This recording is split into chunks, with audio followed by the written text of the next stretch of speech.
Di ba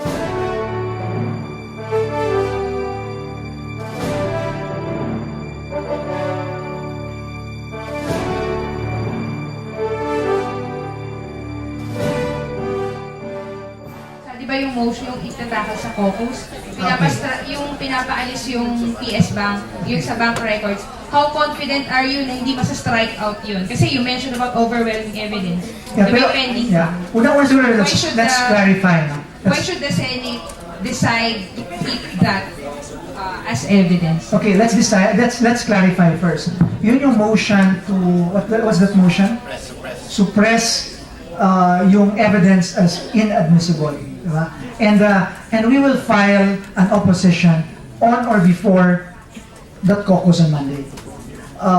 Actually, those pieces of documents, yung evidence na yon, based on nakuha namin sa subpoena, namely yung mga balance ng bank accounts from PS Bank, we will offer it in evidence by tomorrow. So, i-offer namin sa evidence yon, and hindi ko alam yung dynamics doon, para probably yung motion na yon will be treated as opposition, part of the opposition. But we will file an opposition definitely on that. Dahil para sa amin, klaro yon na admissible in evidence yon.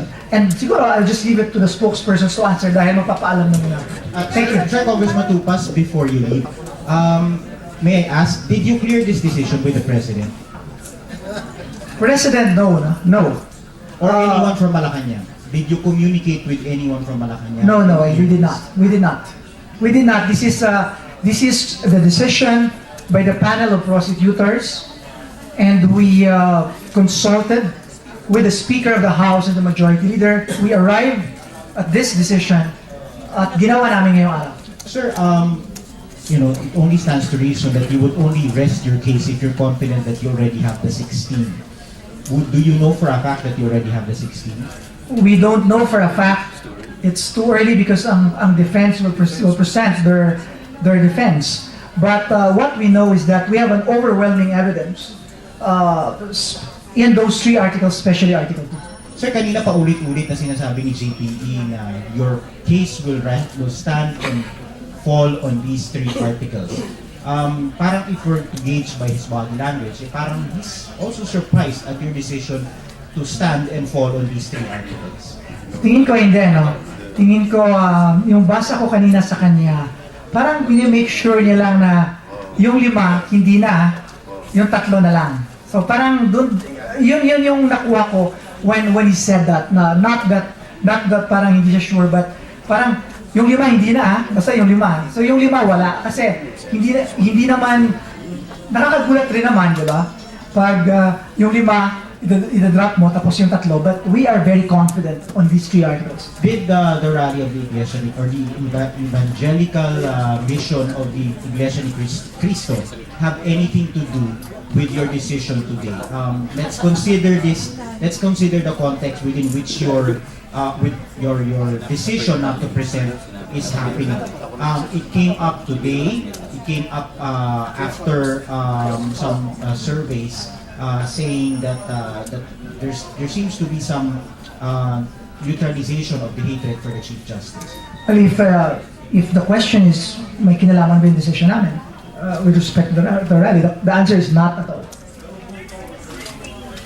Yeah, siguro, honestly, that's very far-fetched at this point in time. That decision was never even contemplated as far as we were concerned. But if there's anything that triggered the decision today instead of tomorrow or the next day was really that press conference that was announced by Midas Marquez today, when they said that we are practically creating a barricade around the Supreme Court.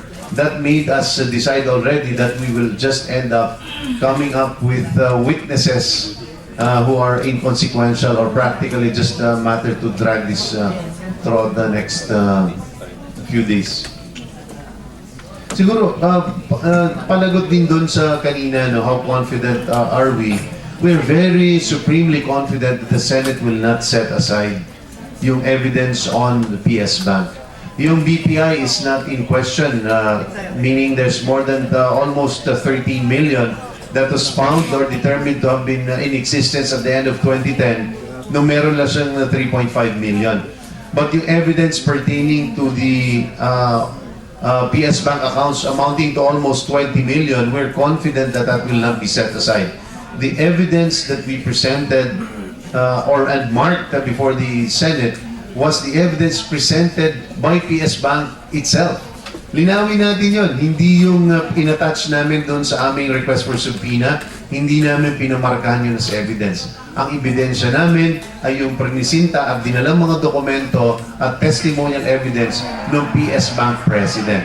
So doon po nanggagaling yun. Kaya nakakagulat po yung final nilang suppression of evidence dahil practicals nilang sinasabi may paliwanag sila dito. No, meron po silang paliwanag kung bakit hindi kasama sa cash-in bank ni Chief Justice Prona yung nasa PS Bank. Pero dahil na meron po silang hinain na pleading, ito ba ay pag-amin nila na hindi nila magpapaliwanag itong usapin tungkol sa cash-in bank sa statements of assets and liabilities ni Chief Justice? Support din sa sinabi. We're confident kasi unang-una yung subpoena, ang Senado ang nag-issue nun eh. And dumating yung mga witnesses, tumestigo na sila at nag-cross-examine ang depensa. So parang it is equivalent to saying na ipawalang bisa natin lahat na nangyari doon. In effect, it's a motion to quash the subpoena eh. Hindi mo na pwedeng i-quash yan sapagkat tumestigo na yung yung mga witnesses eh. So, at pangalawa, there's no legal basis. Walang basehan para sa batas para i-invalidate po yung ebidensya dahil hindi nga ito case of search and seizure under the Constitution, under the case of Ejercito and Sandigan Bayan, yung pag-usaping bank secrecy po, hindi po applicable yung exclusionary rule na inulit po nila sa kanilang motion to suppress.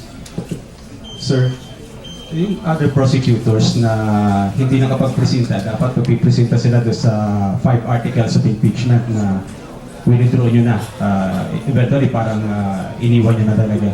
Hindi ba unfair naman sa kanila kasi lumantad na sila, Supreme Court ang kalaban, abogado sila, and then marami na rin silang itinaya. Hindi ba unfair din sa kanila yung ginawa ninyong biglaang withdrawal?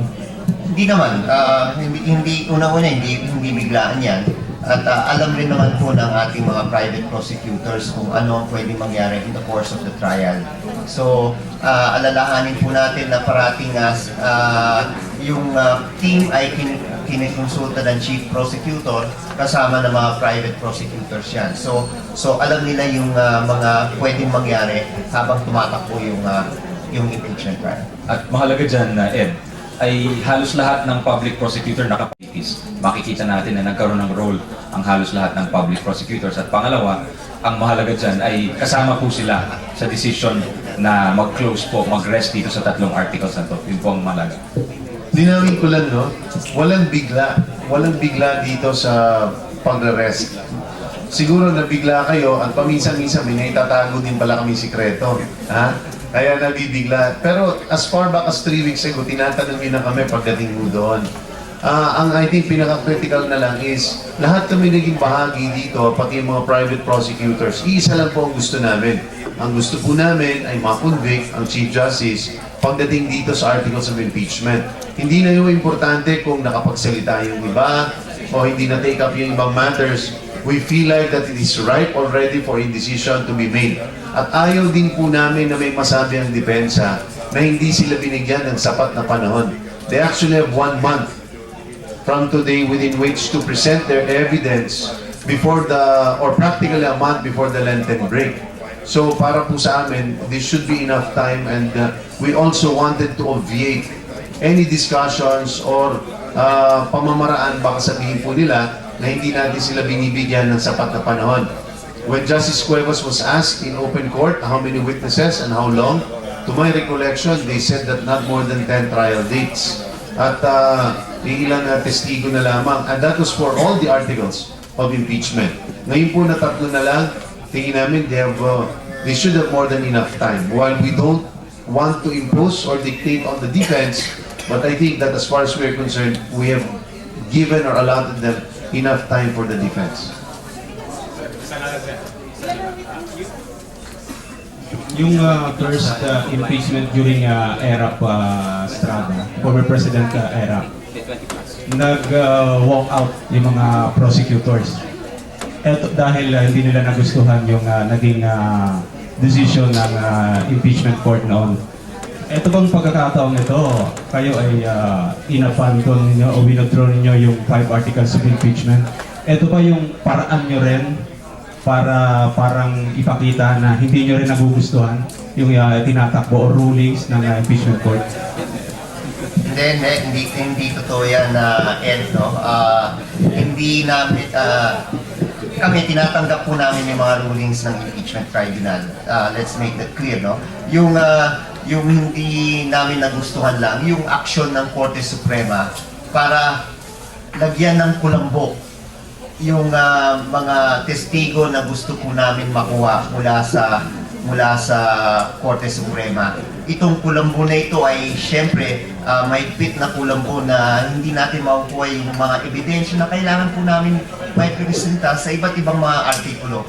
Yun pa yung nakita po namin na naging problema dito. Pero kagaya ng sinabi po namin, tinatanggap po namin ang mga rulings ng impeachment tribunal at para sa amin, they will appreciate the evidence and they will find conviction. Okay, maraming salamat po at magandang hapon sa inyo lahat. Sino magiging Nagpapahaba na ng